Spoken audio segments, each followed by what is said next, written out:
Ümid edirəm ki, bugünkü verilişimiz maraqlı olacaq. Bəli, hamı gözlədiyi veriliş deyə bilərəm. Ona görə istəyirəm ki, təvəzzökar olmayasınız. Öz rolunuzu dərindən necə lazım deyəsiniz. Açığı deyin ki, biz də məşqçi qədər biz də vacibik. İdmançının özü qədər biz də vacibik. Professional idman varsa, orada zədələnmələr qaçılmazdır. İdmançılar bilməyərəkdən kifayət qədər idmançı vardır ki, bilməyərəkdən dopinq qəbul edirlər. Bir professional idmançı həmişə qulaq asmalıdır. Yəni 10 il, 15 il bundan qabaq onda bərbad idi vəziyyət. çox vacibdir ki, həkim peşəkar olmalıdır. Əziz izləyicilər, bu gün Azərbaycan idmanının kölgədə qalan, amma ən yadda qalan və ən kömək olan şəxslərinlə birlikdə biz studiyamızı bölüşürük və qonaqlarımız Vüqar Vəliyev, Azərbaycan yığma komandasının həkimi və eyni zamanda Raif Rəfətov, hansı ki güləşçilərə çox yaxından tanışdır. Azərbaycan Gimnastika Federasiyasının fizioterapevti, eyni zamanda Azərbaycan idmanında bir çox idmançılara həqiqətən də yaxından kömək olan bir fizioterapevt bizim qonağımızdır. Qonaqlarımı salamlayıram və ümid edirəm ki, bugünkü verilişimiz maraqlı olacaq və çox dərindən suallarımız vardı ona. Ümid edirəm. Bəli, hamı gözlədiyi veriliş deyə bilərəm. Həm idmançıların, həm insanların. Çünki həkimlərimiz çox az görünür efirlərdə. Rafiq çox yaxşı bir başlanğıc elədi. Əslində qazanılan uğurlarda çox böyük pay sahibi olan həkimlər bəzən amma sanki ikinci, üçüncü dərəcəli komandada şəxslər kimi görünür. Elə buradan başlayaq. Doğrudan çox maraqlı mövzudur. Qazanılan uğurlarda ümumiyyətlə idmançıların peşəkarlığının qorunmasında və s. öz rolunuzu harda görürsüz və nə dərəcədə vacib? Amma təvəzzökar olmasınlar. Biraz özünüzü tərifləyin üçün. İki həkimin ikisi də təvəzzökardılar. Mən çox yaxından tanıyıram. Uzun illər bir yerdə işləyirik. Lap 10 ildən çoxdur işləyirik bir yerdə. Ona görə istəyirəm ki, təvəzzökar olmayasınız. Öz rolunuzu dərindən necə lazım deyəsiz. Aha, açığı deyin ki, biz də məşqçi qədər biz də vacibik. İdmançının özü qədər biz də vacibik. Yəni buradan başlaya bilərik. Elə sizdən başlayaq. Yaşda böyük vüqarlıqdır. Yəni bu sualı ən yaxşı olar, yəni məşqçi ya idmançı cavab versin, yığma komandada olan. Mənim fikrimcə amma həkimdir, fizioterapistdir. Yəni onların da rolu az deyil. Yəni professional idman varsa, orada zədələnmələr qaçılmazdır. Ona görə də həkimdir, fizioterapistdir, önəmli rol oynayır. Mənim fikrimcə. Buna da cavab verərsiniz və təkcə yarış vaxtımız zədələr olan zamanmı, yoxsa əslində həkimin həm də işi ondan ibarətdir ki, zədə olmasın, doğru proqram qursun və s. Mən bir şey əlavə deyirəm Vüqar doktorun, yəni bir komanda ya komanda olsun ya individual idmançı olsun, yəni vacib olsun. Onun arxası bir komanda olsun. Yəni fərqi yoxdur. Ya individual idmançı olsun, ya komanda olsun. Yəni onun arxası olmalıdır. İdman həkimi, fizioterapist olmalıdır, masajist olmalıdır. Bir də psixoloq. Yəni indi təzədən hələ Azərbaycanda o qədər də hələ bu düşməyib. Psixoloq çox vacib bir rol oynayır. Yəni nə qədər bu komanda idmançının arxası güclü olsa, o kadar da idmançı daha serbest özü gösterebilir idman arenasında. Amma bir şey də vurğulayım. Mən fikirləşirəm ki, Raif doktorun dediklərilə birlikdə diyetoloq da vacibdir. Diyetoloq əlbəttə ki. Günümüzdə çox aktual məsələdir. Elə doktor diyetologiya haqqında biz danışsaq, bizdən yaxşı danışır. Təbii ki, bu gün səhv bir neçə dəfə bunu vurğulamışıq. Səhv belə deyək, qidalanmadır, eyni zamanda insanların arıqlamasıdır. Bu kimi problemlər görürük günümüzdə çox aktualdır. Sürətli effekt almaq üçün çalışırlar. Necə fikirləşirsən bu haqda doktor? Diyetologiya bax. Xüsusilə həvəskar fitness zallarda biz bunu görürük də. Yəni fitness Yığma komandanı qoyaq kənara. Belə deyək. Yığma komandanı qoyaq kənara, ora qayıdarıq. Amma bugünkü gün maraqlı olan da odur ki, insanların məsələ müəyyən diyetalar idman zalında hər hansısa bir belə deyək, fiziki gücdə işləyən, güc eləyən adam özünün adını qoyur diyetoloq, nə bilim həkim, reabilitoloq, nə bilim, hamısının adını qoyur. Yəni ümumiyyətlə buna peşəkar yanaşma nətərdir Azərbaycanda? Nə fikirləşirsən? Əlbəttə ki, yanlışdır. Hərəsinin öz proqramı var, hərəsinin öz təklifləri var. Mən bir aya belə arıqladıram, əzələ kütləsi yığıram. Bunlar heç bir professional yanaşma deyil. Yəni bu işlə məşğul olmalıdır professional diyetoloq. Mənim fikrimcə belədir. idmana da gələndə o doğrudur ki, yəni diyetoloq da çox vacibdir. Ən əsası da ki, bu hansı ki idman növlərində çəki salma problemləri var. Yəni çəki problemləri var. O idman növlərində diyetoloq da ən vacib ixtisaslardan biridir, mütləq də olmalıdır. Rafiq, səndən sual verim. İdmançı həkim münasibətləri necə olmalıdır? İndi sən bir peşəkar kimi bəlkə başqa cür davranırsan, amma böyük əksəriyyət idmançılar da həm həkimlə necə çalışmalıdır, onu bəlkə də bilmir, bəlkə də doğru istifadə eləyə bilmir. Görürəm, özümü tərifləməsəm, özlərini tərifləmirlər. Həqiqətən də hər ikisi də tərifə layiq bir şəxsdirlər. Əvvəlcə doktor Vüqar haqqında deyim ki, artıq 10 ildən çoxdur ki, birlikdə işləyirik, hətta biraz da uzun müddətdir. Yəni bugünə kimi idman tibbində nəyi bilirəmsə, hamısı doktor Vüqarın sayəsindədir. Çünki yəni nə soruşmuşuq ondan, hamısını canla başla bizə başa salıb. Eyni zamanda nə qadağandır, nə olar, nə zərərlidir, nə xeyirlidir, hətta yeməyinə kimi. Ümumiyyətlə doktor Vüqar bizdə təkcə həkim kimi fəaliyyət göstərmir. Müxtəlif sahələr baxmayaraq öz peşəsi həkim olsa da, diyetoloqu da, başqa sahələrdə hamısına da bizə kömək olur həqiqətən də. Və fikirləşirəm ki, belə deyək, həkimsiz bugünkü gün komanda yəni çox bərbad bir vəziyyətdə olar və günümüzdə də bilirsiniz ki, dopinq aktual mövzudur və idmançılar bilməyərəkdən kifayət qədər idmançı vardır ki, bilməyərəkdən dopinq qəbul edirlər. Bu böyük bir mövzudur. Yəni bu haqqda danışmaq mənə elə gəlir ki, vaxtımız 1 saat yarımdan çox gedər, amma onu demək istəyirəm ki, yəni yığma komandada bizim həkim olmasaydı, mən inanmıram ki, bu nəticələri əldə edə bilərdik. Baxmayaraq həkimin zəhməti daim kölgə altında qalır, amma yəni onu vurğulamaq lazımdır ki, doğrudan da yığma komandanın həkimi bizdən həm dostdur, həm psixoloqdur, həm nə bilim lazım olanda atadır, həm qardaşdır, həm nə bilim müəllimdir, həm psixoloqdur, həm diyetoloqdur, hamısı birlikdədir. O ki qaldı fizioterapevtdə, Raiflə biz hardasa 5 il müddətinə bir yerdə işləmişik. Sonra güləş komandasını dəyişdik gimnastika komandasına. Təbii ki, zədələrimiz olduğu anda biz rahat idik ki, psixoloji tərəfdən rahat idik ki, məsələ Raif həkim dedisə, bu belə olmalıdır. Bilirdi ki, rahat, artıq beyin işlətməyə ehtiyac yox idi. Bilirdi ki, müalicə eləyəcək, bunu eləmək lazım, bunu eləmək lazım. Əslində idmançının rahatçılığı üçün bu çox vacibdir. Və zədə baxımından heç bir peşəkar idmançı zədədən qaça bilməz, mümkün deyil. Əgər peşəkar məşğulsansa zədələnəcəksən. Məsələ kifayət qədər zədələr vardır ki, ağır, hansı ki, doktorlar təsdiq edirlər, bu həkimsiz müalicə eləmək, məsləhətsiz müalicə eləmək mümkün deyil və rəhbər olmalısan üzərində. Ümumiyyətlə, mən Raif doktora sual vermək istəyərdim. Nəyə görə bunu? Həm də mənə elə gəlir izləyicilər də maraqlı olar. Necə etmək olar ki, peşəkar idmanda zədələrdən, belə deyək, qaçmaq mümkün deyil, amma zədələr az olsun? Çok güzel sual bu. Yani bu idmanda en vacip bir şeydi. Yani hamu profesyonel idmancılar bunu çalışıp eylemek için bütün cihattan sen çalışmalısın ki profilaktika kimi ne kadar olsa hem zedelenmesin hem sen barpa olasın. Çok büyük danışmak var burada. Yani bir idmançı birinci onun arkası bu komanda olmalıdır. Hansı biz danıştığımız. Her onun yanında komanda idmançı kulak asmalıdır. Yani bir idmançı ne eylemelidir? Yani gidası profesyonel olmalıdır birinci. Yuhusu profesyonel olmalıdır. Ve özü korumalıdır. Korumalıdır nedir? Yani elbette ki idmanda, büyük idmanda, profesyonel idmanda hemşe risk var. Yani Rafik çok güzel söz dedi ki ne zaman onun arkası fizyoterapist ve masajist ve idman hakimi var, onun başı rahattır.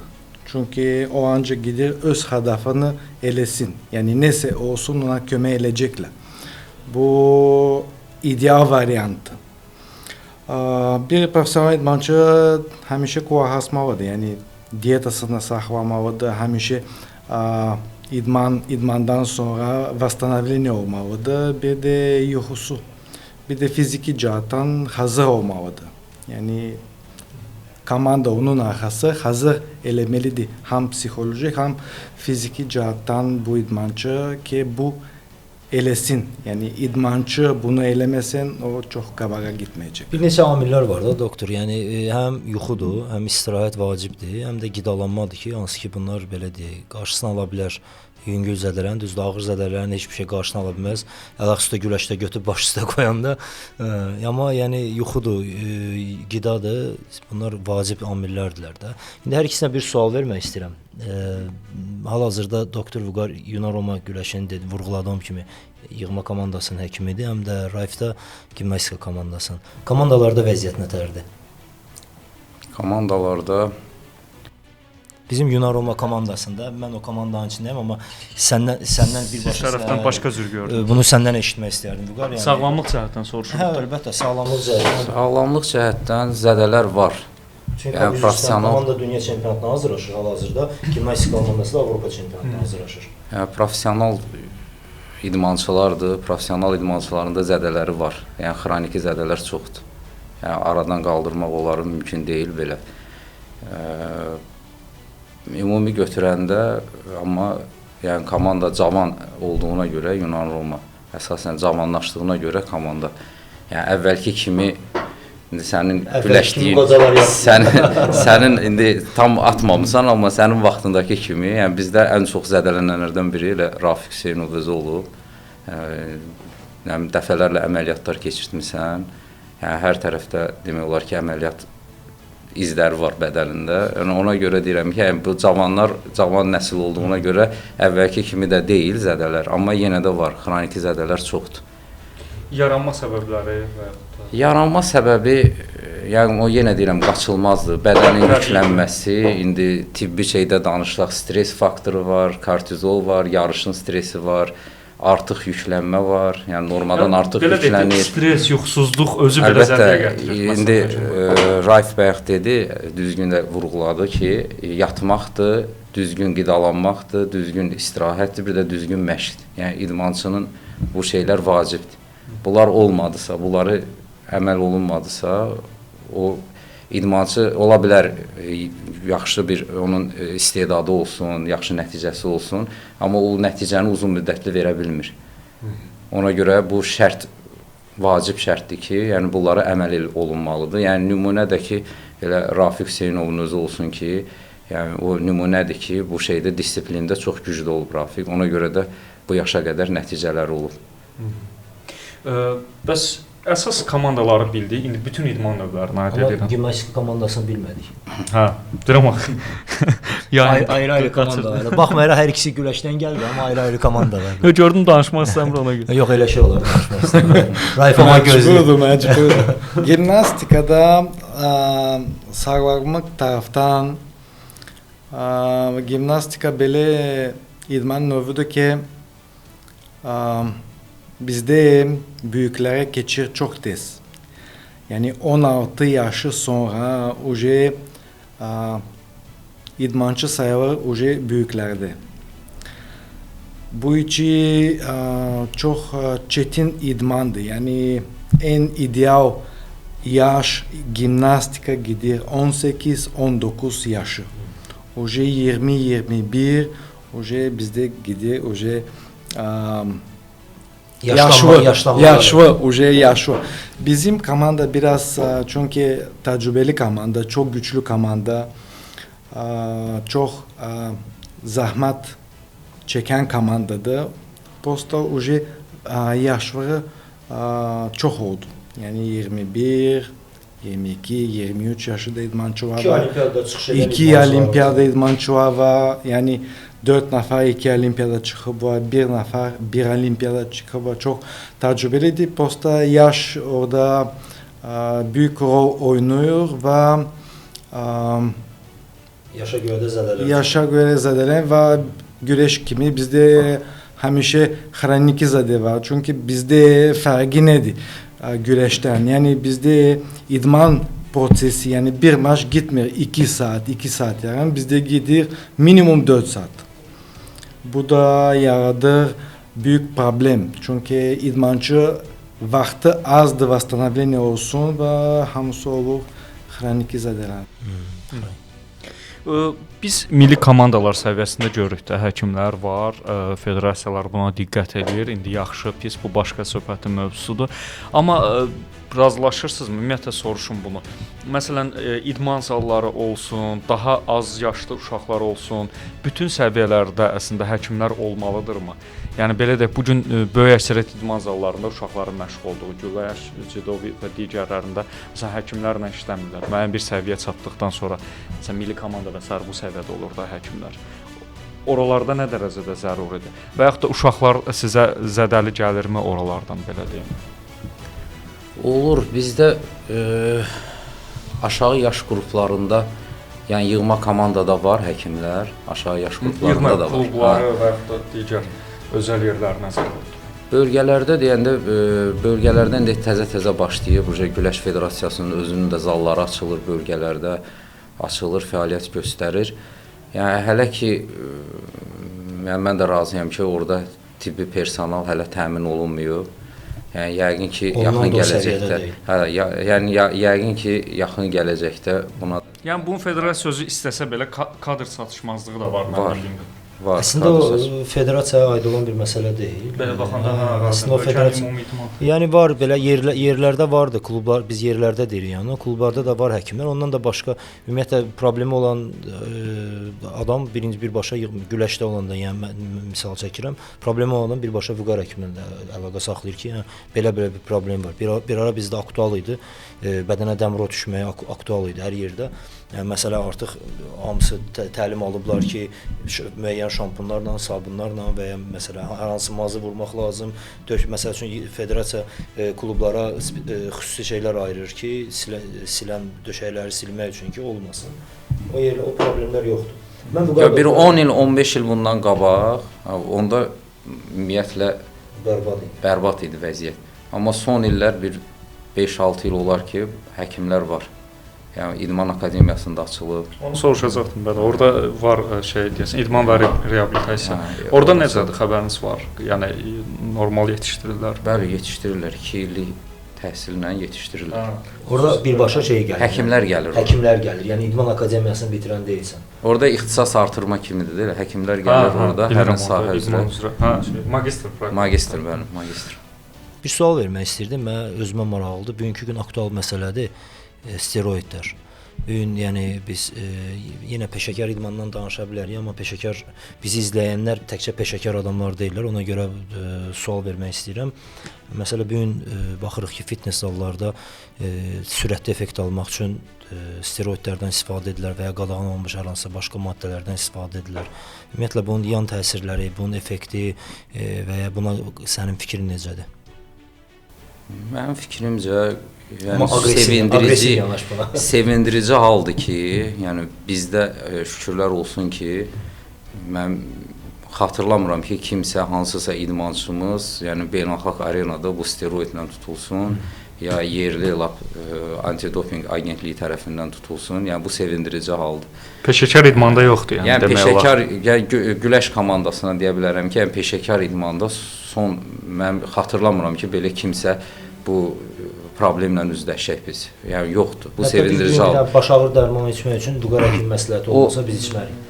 Yəni təbliğat deyəndə ki, biz hər dəfə uşaqlarla profilaktik də söhbətlər eləyirik. Yəni olmaz. Adi qida əlavələrinin özlərinin başa salırıq ki, yəni çirklənmə ola bilər, onların tərkibinə qatıla bilər. Bir tərəfdən də ki, o tərəflərində onları da maraqlanan olur da, idmançıdır, maraqlanır ki, bu necə olar. Yəni başa salır ki, bu şey idmanda mümkün deyil. Bir dəfə də olsa istifadə elədinsə, onun gələcəyi yoxdur. Ümumiyyətlə, heç bir qida əlavəsi, doktor onu vurğulayar, heç bir qida əlavəsi boynuna götürmür ki, yəni sən doping kontrolünə rahat keçə bilərsən. Yəni heç kim qarantiya vermir. Bir de bir problem var. Orada doping test alana onu saxlayıb 10 il. Belki de tutmayacak var ama 5 yıl, 6 yıldan sonra belki de tutacak var. Sonra olur da yani güzel. Sonra çok pis olacak. Hem yeni metotlar çıkır, yeni üsullar keşf olunur. Sonra idmançı için, hem idmançı için o ya pis olacak, hem ülke için pis olacak. Diyecek ki bu gidip mesela bu aldatmak yolu. Çünkü bu aldatmak yoludur. Hem özü aldadı, hem başkaları da aldadı.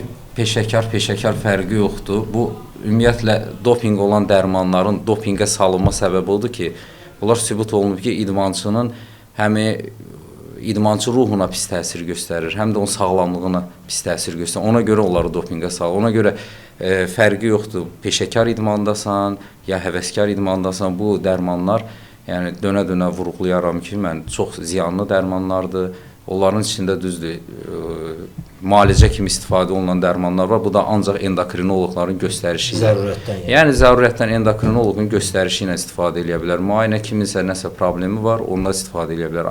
Əks halda bunların istifadəsi qəti qadağandır, məsləhət görülmür. Hətta dövriyyəsi qadağan dərmanlar. Effekt almaq istəyirlər, deyək ki, tez arıqlamaq, tez bədən yığmaq. Biz çox eşidirik də belə hallar var. Tez arıqlamaq effektini alacaq. Bunu sən uzun müddət istifadə edə bilməyəsən. Uzun o istifadəni kəsdikdən sonra əvvəlkindən də pis kökəlirsən. Və yaxud da tez bədən yığmaq.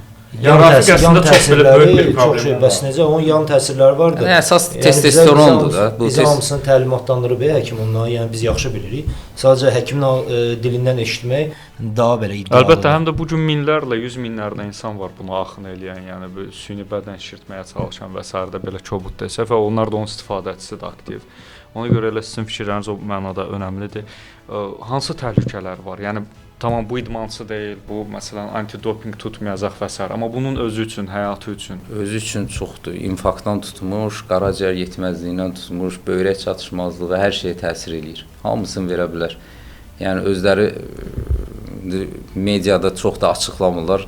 Professional bodybuilderlər var ki, 50 yaşında ölür, qəfil ürək infarktdan ölür, nə bilim, qaraciyər yetməzliyindən ölür, sirrozundan ölür, ya insultdan ölür. Bunların hamısının başında dayanan steroidlər, hormonal disbalansdır. Ben bugün bugün okudum bir nefer çok izvesni bodybuilder ve blogger 34 yaşı rahmete gidip böyle çatışma ve nefes sistemi. Çünkü hamısı anabolik vurub, sintov vurub, yani ne gelip vurub.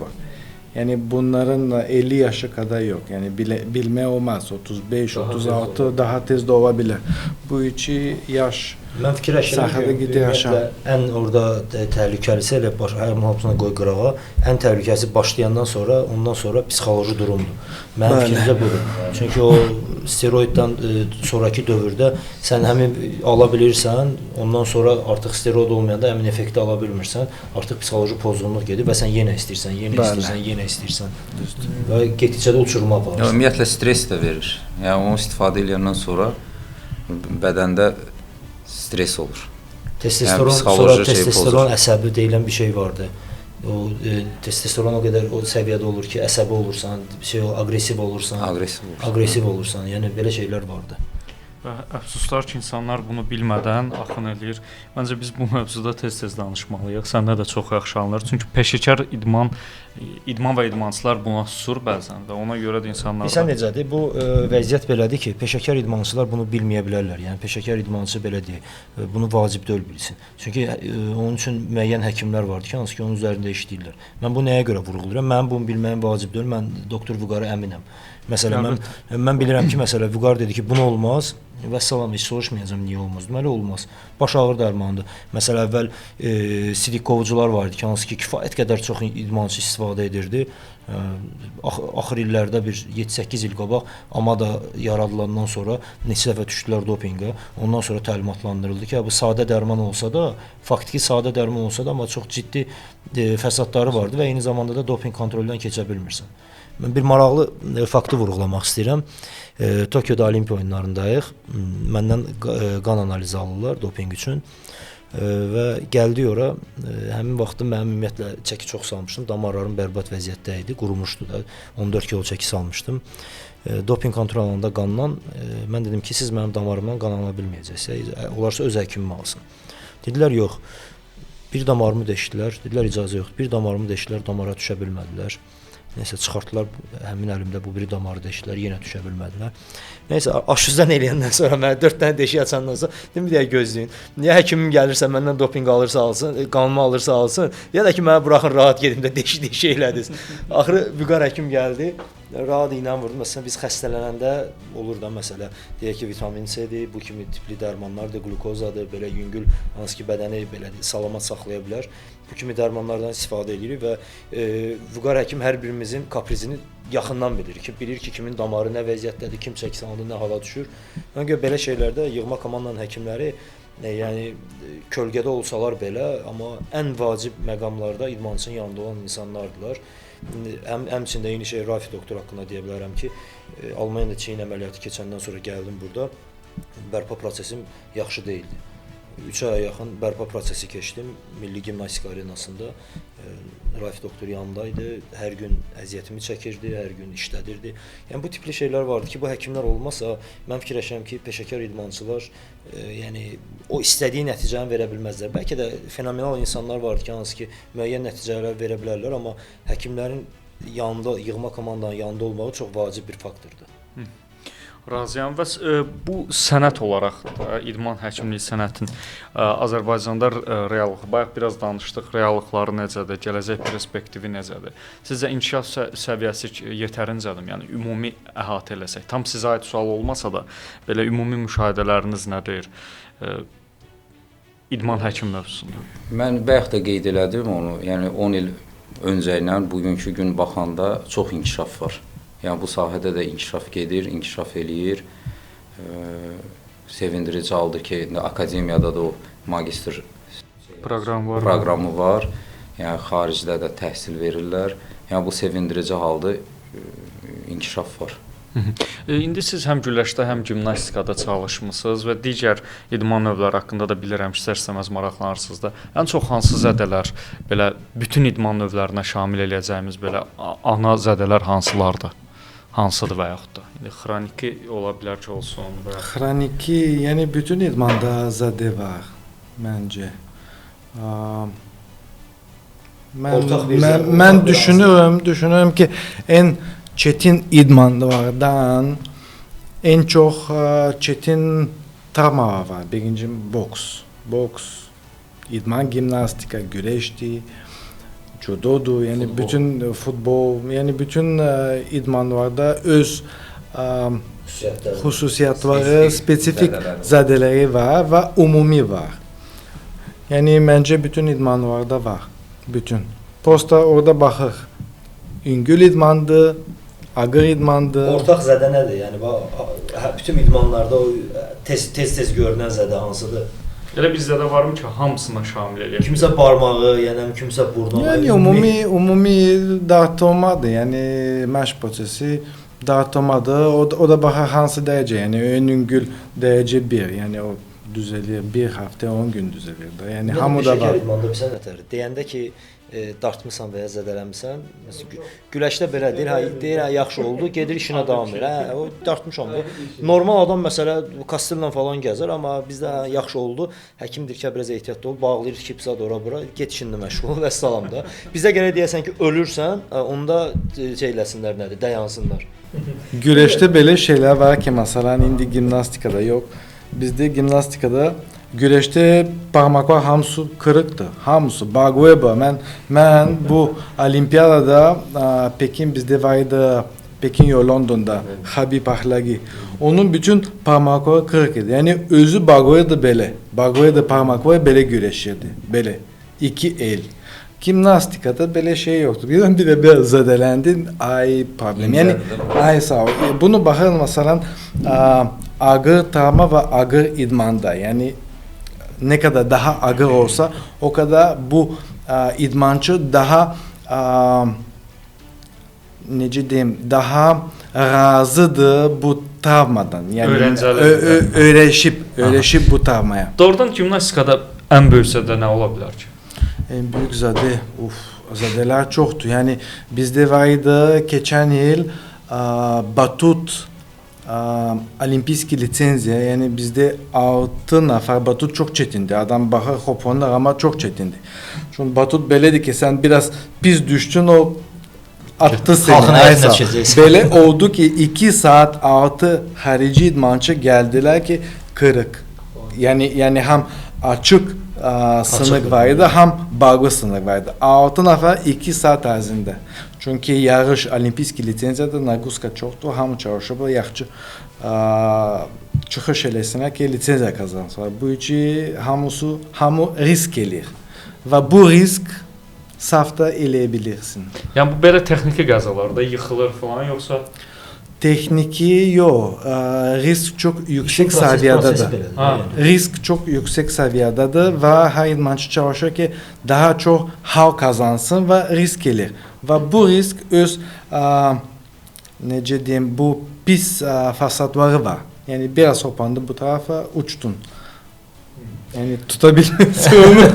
Necə tutarsın? Bir də sual verim də, Rayf, mənə bu çox maraqlıdır. Rayf, güləşdə çətindir, gimnastikada? Her tarafa çetindir. Yani güreş Ya fərqi nədədir, belə deyək? Fark çoktu. Fark çoktu. Yani ben güreşi çok severim. Yani bunu yalan diyebilmem. Yani benim yüreğimdedir, kanımdadır. Ben 10 yıl güreşçilerle işlemişim. Yani hele de bu var. Yani ben güreşçi olmamışım. Posta bu kanımdadır. Hem kişili idmandı. Yani kişi idmandı. Yani güreşçiler ne zaman söz diyebilir. Yani sözdür. Bəs yaxşı, orada çətindir ya burada? İki tarafta çetindi. Yani bu öz çetinliği var. Ben diyebilirim hansı daha çetindi. İkisi de çetin. iki tərəf də yaxşıdır yoxsa iki tərəf də çətindir? İkisi tarafta da hem yaxşıdır, hem çetin. Bir də mənə maraqlıdır, indi bəlkə Rafiq də bilər bu barədə ətraflı. İdmançı boyuna və bədən quruluşuna görə çəkisi olmalıdır, düzdürmü? Yəni çəki ona uyğun tənzimlənməlidir yoxsa? Yox, ya absurd fikirdir. Güləşdə elə deyil məsələ. Boyunla çəki o qədər idmançılar var. Bəzən deyirlər ki, boyu ağır çəkili idman növlərinə aiddir, ağır çəkilərə aiddir. Boy da onu tamamlamalıdır. Yox, təbii ki, o nədir, Rus nağıl Kolobok kimi olası deyilsən, amma yəni elə şeylər belə deyil. Yox, ciddi necə məsələ? Əlbəttə ki, olsa daha yaxşı olar, boy-buxun olsa daha yaxşı olar, amma belə deyək də, o nəsə bir göstərici deyil də ki, sən boyuna uyğun olmalısan. Amma mən bir dənə Vüqara sual vermək istəyirəm ki, Vüqar onu cavablandırsın. Güləşə gələn bir yeniyetmə və ya aşağı yaş qrupunda gələn bir uşaq gələcəkdə boyuna təsiri var ya yoxdur? Güləşin Güləşə gələn boya təsiri var ya yoxdur uşağa? Bax, benim valideynlər məsələn çox eşitmişəm də, bu çox aktual mövzudur ki, uşağı güləşə qoymuram, qorxuram boyu balaca qalar. Və ya bu stereotip nəyə görədir? Tek güreşte değil, ştangada. En çok ştangada. Ağır atletikada. Mən deməzdim, bax, ağır atletikada nəyə görədir? Çünki ağır atletikada ən yaxşı nəticə verirlər boy qısa olanlar. Yəni bu güləşə ağır atletikaya gəlməsəydi, o demək deyil ki, bunun boyu 2 metr olacaqdı. Ağır atletikaya gəldi, 1 metr 50 sm oldu. Yəni bu şərt deyil, göstərir, düzdür, təsiri olur. Yəni o dərəcədə təsir yoxdur ki, yəni ağır atletikada bu ağırlıq qaldırdığına görə bunun boyu balaca qalıb. O ən yaxşı nəticələr ağır atletikada qısa boylardadır. O da ki, link qanunudur ki, əzələ qısa olduqda güclü olur. Güclü olur. Bəs güləş? Güləşdə deməzdim. Yəni güləşdə də kifayət qədər idmançılar var ki, o fiziki, yəni fiziki hazırlığı düzgün getsə, fiziki məşq proqramı düzgün olsa, onun boyuna heç bir təsir eləməz. Çox adamlar qorxurlar. Ümumiyyətlə belə bir stereotip var bizdə. Əslində mən onu bilirəm nəyə görə o stereotip bizdə yaranıbdır. Deyirlər ki, uşağı qoysaq güləşə boyu balaca olacaq. Gülməlidir əslində bu, amma bir tərəfdən də qeyri-peşəkar insanlar bunu fikirləşirlər, normaldır bu. Səbəbi də odur ki, bizdə Azərbaycanda tarix boyu aşağı çəki qrupları daha çox nəticə veriblər və yuxarı çəki qruplarında çox az sayda olubdu idmançılarımız. Əsasən 50, 55, 48 və çəki kateqoriyaları dəyişirdi. Dünya çempionu, Avropa çempionu və insanlar bir növ güləşçi deyəndə görürlər ki, 48 kilolu bir adam dünya çempionudur. Fikirləşirdilər ki, uşağı da qoysaq 48 kilo qalacaq. Amma yəni elmi cəhətdən götürəndə mən fikirləşirəm ki, doktor heç bir şey təsir. Qurbanov 1.90-a yaxındır da, boyu nə qədər olar? 1.80 boyu 1.80-dir, Avropa çempionudur, gözünü açandan da güləşdədir. Ya Lopez, adamın 2 metr o genetik faktordur. Genetik faktordur, yəni o düzgün vurğulayırsan ki, bizdə yəni genetik elədir ki, aşağı çəkilərdə bu alınır, nəticə yaxşı olur. Ona görə elə bir stereotip yaranıb ki, güləşirsənsə, ya ağır atletika ilə məşğulsansa, boyun çıxmayır. Doktor Raif, Bir də Azərbaycanda klinika açmaq istəmirsən? İnşallah. Çünki bilirsən niyə görə bu sual verirəm? Nəsə fikrim var. Azərbaycanda kimin zədəsi olur? Ya Raifin özünə zəng edirlər, məsələ ki, neyə bu nətər elə? Ya da ki, mənim kimi tanışları vardı, bir nəfər deyir ki, Raifin dost tanışı yaxında, zəng elə ki, bir dənə Raif həkimdən soruşdular, biz nəyəyik? Hamısı belədir. Bütün ölkəni tək idarə edir. Ona görə klinika sənin də canın qutarsın, bizim də canımız qutarsın. Gimnastikada bizde çok güzel aparaturamız var. Yani şairimiz çok yaxşı. Yani ben diyebilirim ki bütün federasyondan bizde en güçlü şahit var. En yaxşı şahit var bizde gimnastik. Ben müalicemi orada geçmişim. Elbette ki daha da lazım inkişaf olsun. Çünkü bu tip eğilim çok tez qabağa gidiyor. Yani biz de dava gitmemeliyiz. Süratle inkişaf edilir. Biz de bu tempe gitmeliyiz qabağa. Elbette ki ben mesela biz ne kadar var, ben hele de daha da çok isterim. Bayaq o sualı verəcəkdim, elə yaxşı keçirdiniz. Texnologiya nə qədər vacibdir bu işlərdə? Yəni texnologiyanın müasirliyi, olması, olmaması belə deyək. Yani teknolojiya, ben fizyoterapist kimi diyebilirim ki teknolojiya çok vacibdir. Şimdi siz görüyorsunuz ki her gün bu iskustveni intellekt gidiyor. Şimdi belə programlar var ki yani sen telefonda yükleyebilirsin bir tane program ve yazırsın sende ne problemler var ve bu sana diagnoz koyar. Yani o kadar qabağa gidiyor. Şimdi bundan sonra da gidecek fizyoterapi belə olacak, masaj belə olacak, idman hareketleri belə olacak, diyetoloji var. İdman hareketleri 1000 tane program ben görmüşüm. Yani sen yaşını koyuyorsun, çekini koyuyorsun, ne eleme istiyorsun ve özü diye her gün sen ne elemelisin. Neçe hareket elemelisin, ne yemelisin. Bundan sonra da olacak mesela sen ne gıda, ne vitaminler de içmelisin, sen ne fizyoterapi, ne masaj, ne zaman lazım eyleyesin. Yani bu idman bir de teknolojiye bir yerde gitmelidir bence. Bugün xəbərlərdə eşitdim, demək Çində klinika açılıbdı. Süni intellekt vasitəsilə bir gündə 60 min nəfər adamı süni intellekt diaqnoz qoyub və müalicə edibdi. Və bir xəstəxana vardı ki, hansı ki orada artıq həkimə və ya tibb bacısına ehtiyac yoxdur. Dərmanlar özü gəlir, vaxtı-vaxtına yemək özü gəlir, vaxtı-vaxtında hər hansısa bir xüsusi müdaxilə lazımsa o zaman onlar ehtiyac olunur. Mənim maraqlı doktor, süni intellekt tibb sahəsində tam insanı əvəz edə bilər? Yox. Mənim fikrimcə Məncə də yox. Zarafatla deyə bilərik ki, biraz da sonra ehtiyac olmayacaq. Amma yəni həqiqətə qalanda yəni elə məqamlar var ki, elə kritik məqamlar var ki, orada yəni süni intellektin güvənmək olmaz mənim fikrimcə. Amma böyük əksəriyyət şeylərdə ola bilər də. Belə deyil, tam əvəz eləməsə də 50-60% əvəz eləyə bilər də. Kömək eləyir, bəli. Biz bəzən deyirik ki, yaradıcı sahədə olma, indi bizdə bu yazı, pozu, ssenari, insan hissiyatına bağlı məsələdir. Yəni bir duyğu gəlməlidir, sən onu yazasan. Fakt olmur. Amma müəyyən şeylərdə bizdə də elədir, yəni bizim sahələrdə elə 50-60% olur, amma o kritik məqamda, o hissiyat tələb edən işlərdə elə o həkimliyin özündə də olsun da, yəni professional həkimin hissiyatı olur. Yəni o hiss eləyir bu problemin nə olduğunu, qeyri-obyektiv addım atmalı. Yəni elə bir qərarlar verir ki, yəni gözlənilməz qərarlar verir, hansı ki xəstəni vəziyyətdən çıxardır. Yani orada çok vacibdir ki hakim peşekar olmalıdır ve onun tecrübesi. Yani bu tecrübe sen hiçbir programa değişebilmezsin. Hiç neyle. Elədir. Təcrübə olmalıdır, hissiyat olmalıdır. Tecrübe. Amma indi bundan sonra ikisində telefon işləməyəcək. Süni intellekt söndürəcək ikisini. Çox maraqlı söhbət alındı və əslində birinci dəfədir biz süni intellekt bütün sahələrdə şamil olundu. Bu sahədə çox maraqlı idi bilmək ki, təsiri var yoxsa və doğrudan da ciddi bir mövzudur. İnsanlar yavaş-yavaş orada yazırlar, oradan məşq proqramları götürürlər və s.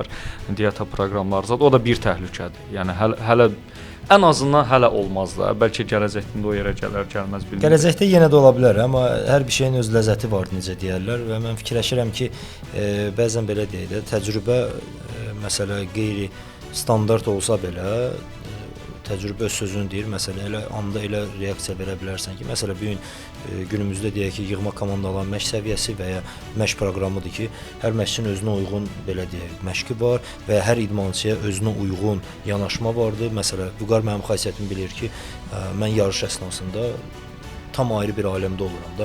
Çox adam hətta qıraqdan baxsa deyər ki, bu niyə bunun adam belə kobud davranır da? Amma onlar hamısı mənim xasiyyətimi bilirlər ki, o yarış müddətində mənə dəymək olmaz. Mən öz aləmindəyəm. Yarışdan sonra təzədən dostluq. Heç birdən məndən incimirlər. Çox qəribədir ki, hətta yarış əsnasında məşqçilər belə time-outda olanda yaxın gəlirlər, bilirlər mənə iş nə demək lazımdır. Dəsmal verirlər, yerlər, getdin. 30 saniyə qutar belə. Həkimlərlə də, masajçılarla da elədir. Bilirlər ki, məndən belədir. Məsələn, elə adam vardı ki, yox, istəyir ki, həkim yanında dursun. Həkim bu necə eləyim? Həkim bu vardı elə yığma komandada. Vüqar, bir dənə sual da verim. Vüqar, yığma komandada ən çox həkimə müraciət edən idmançımız kimdir? Hal-hazırdakı vəziyyətdə, yəni 10 il qabağı demək, bugünkü yığma komandada ən çox həkimə müraciət edən kimdir? Çoxdur. Yəni belə elə adamdır ki, hər səhər gələndə bilirsən ki, onun üzü gəlib yanında duracaq, nəsə istəyəcək, yəni nəsə müraciət eləyəcək. Var, bir-iki idmançılar var. Biri elə Rafiqin özüdür. Biri Rafiqin özüdür. Yəni ki, o heç o birinci. O birinci yerdə. Rafik yoxdur, sən rahat ol. Yox, var abi, yox. Getməyib bax. Gedirik də Qubaya gedirik 2 gün sonra, onu da gör yanında olacaq. Rafiq biri özüdür, o heç. Sən birinci yerdəsən. Sonra bizdə ən çox xəstələnən Ülvidir, Ülvi Qənizadə. Ayda 1-2 dəfə xəstələnir. Normadır. Yəni hər zborun əvvəlində, sonunda yarış başladı, yarışda xəstələnir, yəni bunun adətidir. İnsanlar da var ki, vərdişdir bu, yəni biraz sanki istər-istəmə elə insan var daha fərqli. Vərdiş yox. İmmunitet məsələn. Yox, Rafiqin yəni disiplin əla, yəni yarış disiplini, həm də ki Rafiqin bir xüsusiyyəti var ki, Rafiq bir şey soruşur. Mən deyirəm ki, məsələn, Rafiq məsləhət deyil. Bunu yemək, ya bunu indi istifadə eləmə, bunu məsləhət görmürəm. İndi o da baxır, hardansa görür, gəlir hansısa dərman soruşur, deyir ki, bəlkə bundan istifadə eləyim. İndi həm yaşı var, həm Rafiqin üstün şeyi odur ki, Rafiqə bir kəlmə deyir, bildim, sən deyirsənsə, yəni söz eşidir. Sözü eşidir, həm də inanır.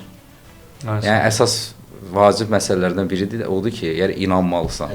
Yəni həkimə inanmalısan, məşqçiyə də inanmalısan. Məşqçiyə inanmalısan ki, onun məşq proqramı sənə müsbət təsir göstərir. Səhv də olsa inanırsansa düz təsir göstərir. Eyni anda da həkimlik də elədir ki, yəni həkimə inanırsansa onun effektini görürsən. Yəni idmançılar da var ki, sözü deyirsən, deyir ha. Sonra baxırsan yenə öz bildiyini eləyir. Yəni belə şeylər də var. Və sizdə? Bizdə ən çox həkimə müraciət edən kimdir? Bizdə çoxdur. Yox belə hansı ki? Çünki bizdə biraz bu kız vardı, hanım vardı. Bizdə biraz daha kaprizlidirlər. Bizdə çoxdur. İnciməyəcəklər. Nə görə ki, ən çox. Yox, mən deyə bilmirəm ən çox. Yəni hamısı. Sənin üçün çox. Sən qayıt güləşə. Sən qayıtsa güləşə daha yaxşı olar. Çetin. Qadınlarla çox çətin. Çetindir, bəli. Başqa psixologiya var, başqa badan var. Qadınlarla? Qadınlar və işləmə daha çətindir. Mən 3 aya yaxın orada müalicə keçdim və biz məşq prosesi deyiləndə biz fikirləşirik ki, məşq tər, qan, nə bilim, kimsə qışqırır, kimsə oradan itələyirlər ki, get orada bunu elə. Bizdə məsəl üçün necədir? O kritik vəziyyət olur, yorğun vəziyyət olur, elə olur ki, ayaq üstə duramırsan, artıq gözlərin görmür belə. Müəllim onu səhv edirsə, arxadan itələyirsə, sən bunu tempi verməlisən, güləşdir də, çünki ürək döngüsü 200-dən yuxarı qalxır yarışda, sən o vəziyyətə hazır olmalısan. Arxadan kimsə itələyir ki, get güləş qışqıran kim, nə bilim, kimisə bir də görsən, qaşı buradan açıldı, kimisə əli belə qalıb da gətirirlər ki, bu doktor əlini sal yerinə. Nəysə, biz buna öyrəşmişik, məşq bizim üçün budur.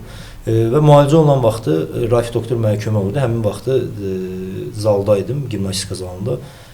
Baxıram, qışqıran yoxdur, qan açılan yoxdur, kimisə əli qırılan yoxdur. Bu nə sakitçilikdir, hər öz işini görür, heç kimə işini bu səhv deyirlər və s. Ona görə deməyinə baxma, orada daha rahatdır, ona görə güləşə qayıtmır.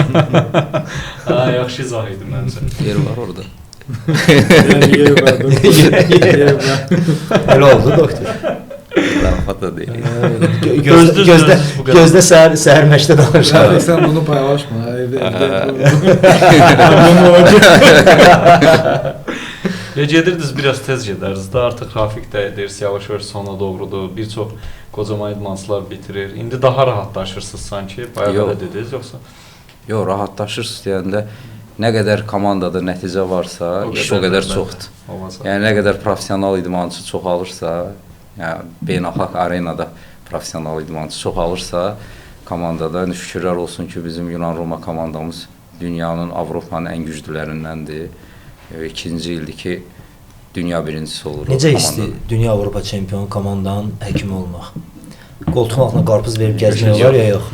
Yox, mən yəni özünü də azdan çoxdan tanıyırsan, mən elə şey... Mən o komandanın içində, belə deyək də, idmançıyam da, mən onu həkim kimi, məşqçi kimi kənardan görmürəm də. Biz komandanın üzvüyük, bir də var ki, o komandaya rəhbərlik edən şəxslər... Əlbəttə, sevindirici haldır, qürur verici haldır ki, yəni, demək olar ki, həmişə deyirəm də, mən öz uşaqlarımızdan çox, öz övladlarımdan çox sizi görürük. Sizin ata-ananız görmür ki, biz sizin yanınızdayıq. Yəni, xarici təlimlər olsun, yarışlar olsun, burada olsun. Yəni, çox bir ailə kimiyik. Yəni, ona görə sevindirici haldır, nəticə də olanda sevinirik. Yəni, hamının, indi bayaq Rafiq dedi, xasiyyətləri fərqli olsa da, yəni, ailədə də olur, xasiyyətlər fərqlidir, amma uğuruna hamı sevinir. Yəni, ona görə sevindirici haldır, əlbəttə ki. Raif, fikri dəyişsən qayıt. Sən gəl güləş. Bu sözlərdən sonra deyim. Hər ikinizə təşəkkür edirəm. Həqiqətən də nə qədər sizin haqqınızda danışsa o qədər az olar. Hər ikiniz də idman üçün, Azərbaycan idmanı üçün fərqi yoxdur. Güləş olsun, gimnastika olsun, hər ikisinə də bütün idmanlardan müraciət edənlər vardı, məsləhət alanlar vardı. Hər ikiniz Azərbaycan idmanı üçün çox böyük işlər görmüsünüz və görürsünüz, inşallah da görəcəksiniz. Baxmayaraq ki, həkim, masajçı, fizioterapevt işləri kölgədə qalır, amma ən vacib işlərdir. Sizə təşəkkür edirəm, sizə çox sağ ol deyirəm ki, bura gəlmisiniz və öz, belə deyək, həm bilginizi, həm təəssüratlarınızı bölüşdünüz. Ümid edirəm ki, bundan sonra da Azərbaycan idmanına xidmət edəcəksiniz layiqincə, idmançıların yanında olacaqsınız və zədələnməyə qoymayacaqsınız. Təşəkkürlər. Sağ olun, sağ olun. Rafiq, mən də təşəkkür edirəm bu yaxşı mövzu üçün, bu maraqlı mövzu üçün və düşünürəm ki, yenidən qayıdacağıq bu mövzuya, bu qonaqlara da elə olsun. Bugünlük məncə yekunlaşa bilərik. Sizə idmanda ən vacib məqamlardan birini təqdim etdik və qeyd etdiyim kimi yenidən qayıdacağıq bu mövzulara. Digər fərqli mövzularla isə hər həftə podkastlarımızla qarşınızda oluruq. Hələlik.